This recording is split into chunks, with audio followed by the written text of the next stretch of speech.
حسن نوید نیازی صاحب، رکوع کے حوالے سے بات ہو رہی تھی ابھی، حضرت نے فرضیت اور عظمت مختلف احادیث کا ریفرنس بھی دیا۔ میں چاہتا ہوں آپ بھی مجھے قرآن اور حدیث سے ذرا یہ بتائیے کہ رکوع کی جو مقدار ہے، اس کا جو طریقہ ہے اور اس کے جو قواعد و ضوابط ہیں وہ کیا ہے؟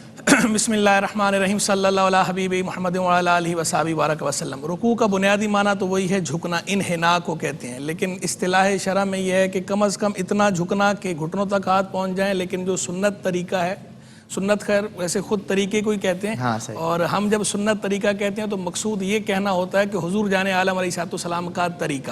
صحیح۔ تو حضور کا جو طریقہ تھا اور جس کی سرکار صلی اللہ علیہ وسلم نے تعلیم فرمائی ہے وہ یہ ہے کہ بندہ بالکل اس طرح جو ہے وہ رکوع کرے کہ سر اور پشت جو ہے وہ ایک سیدھ میں ہو جائیں۔ صحیح۔ یعنی نہ تو سر زیادہ اٹھا ہوا ہو نہ سر زیادہ جھکا ہوا ہو، پشت اور سر جو ہے یہ ایک سیدھ میں ہو، اس طرح خوب جو ہے وہ استوا ہو، خوب سیدھا ہو بندہ۔ یہ رکوع کی بنیادی کیفیت ہے جو حضور جان عالم علیہ السلام نے تعلیم فرمائی ہے حدیث کے اندر۔ لیکن اگر کوئی اس کیفیت میں نہیں بھی ہے تو یہ نہیں کہیں گے رکوع نہیں ہوا۔ اگر رکوع کی ادنا مقدار کے مطابق بھی رکوع کر لیا ہے تو رکوع ادا ہو گیا، اگرچہ خلاف سنت ہوا۔ سنت یہ ہے کہ وہ اس طرح رکوع ادا کرے، مرد کے لیے سنت یہ۔ پھر آگے اس کے اندر جو تسبیح ہے، اس کے اندر کرنا کیا ہے؟ رکوع کے اندر دو باتیں، تسبیح اور قرآن مجید کی تلاوت۔ ان کے حوالے سے بعض اوقات لوگ سوال بھی پوچھتے ہیں، کنفیوژن ہوتا ہے کہ قرآن شریف کی تلاوت ہم رکوع میں کر سکتے ہیں نہیں کر سکتے۔ قرآن مجید فرقان حمید کی تلاوت رکوع اور سجدے میں نہیں کی جا سکتی۔ حضور جان عالم علیہ السلام کی صریح حدیث ہے، آپ علیہ السلام نے ارشاد فرمایا انی نہیت ان اقرأ راکعا او ساجدا، کہ مجھے اس بات سے منع کیا گیا ہے کہ میں رکوع یا سجدے کی حالت میں قرآن کی قراءت کروں۔ جب حضور جان عالم علیہ السلام کو منع فرمایا گیا ہے تو امت کے لیے تو بدرجہ والا امانت ہے، اور سرکار صلی اللہ علیہ وسلم نے امانت تعلیم ہی فرمائی ہے سوال کے جواب میں، اور بتاتے ہوئے فرمایا فَأَمَّا الرُّكُوعُ فَأَعْظِمُوا الرَّبَّ فِيهِ۔ یہاں تک رکوع کی بات ہے تو رکوع میں اللہ کی تعظیم کرو، یعنی اللہ کی تعظیم پر مبنی کلمات کہو۔ خود حضور جان عالم علیہ السلام سے مختلف کلمات پڑھنے منقول ہیں، لیکن زیادہ تر جو سرکار صلی اللہ علیہ وسلم نے پڑھا ہے وہ ہے سبحان ربی العظیم، جو احادیث سے ثابت ہے۔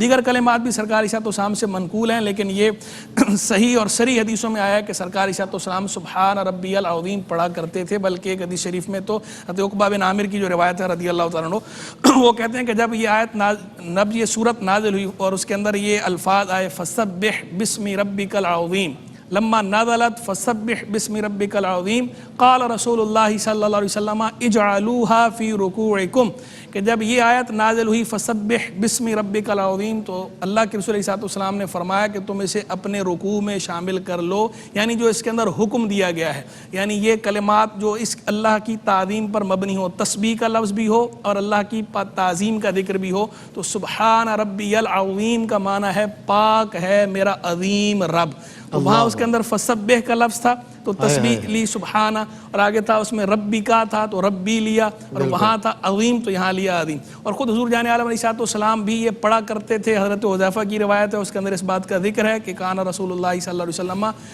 یقول فی رکوعہ سبحان ربی العظیم سبحان ربی العظیم سبحان ربی العظیم۔